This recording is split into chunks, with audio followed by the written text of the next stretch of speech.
naman tayo, magluluto tayo ngayon ng paksiw.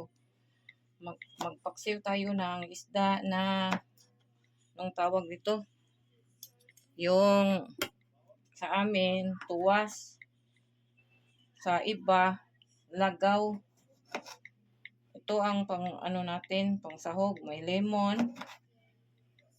At saka, yung lemon kukunin ko yung medyo pang ano na, yung medyo hinog na. Una natin ilalagay itong espada. Pagkatapos, hatiin natin ang bawang. Tapos, ito, ilagay natin ang kalahating lemon at saka luya. Magtatanong kayo bakit merong lamang loob ng isda.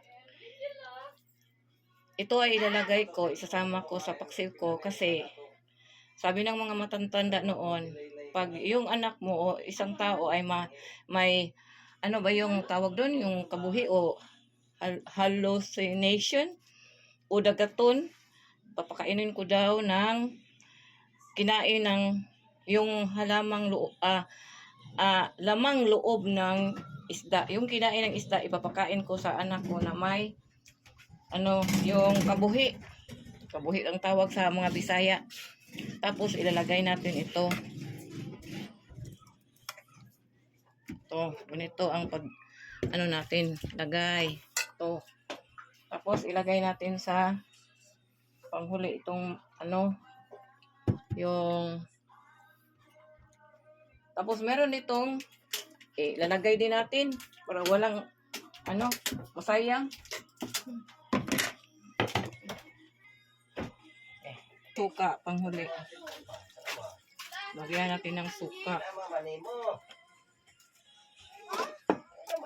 Betchin. Kunti lang. Asin. Kunti rin.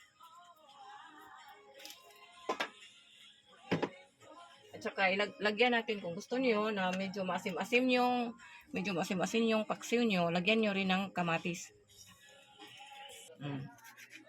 Lagyan natin yung tomato, yung parang ano bang tawag ng kamatis na to? Bisaya na kamatis.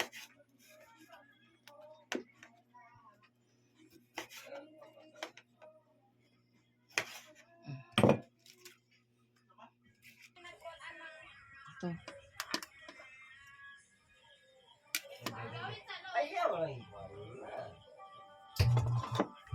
Takpan natin.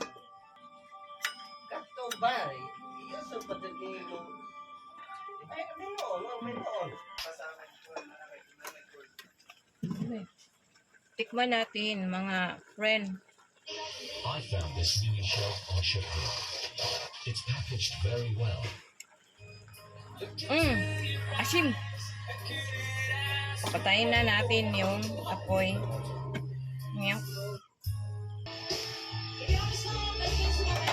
Ito na mga friend, yung finish na niluto kong paksiw na may kamatis at saka lamang loob ng isda. Asim!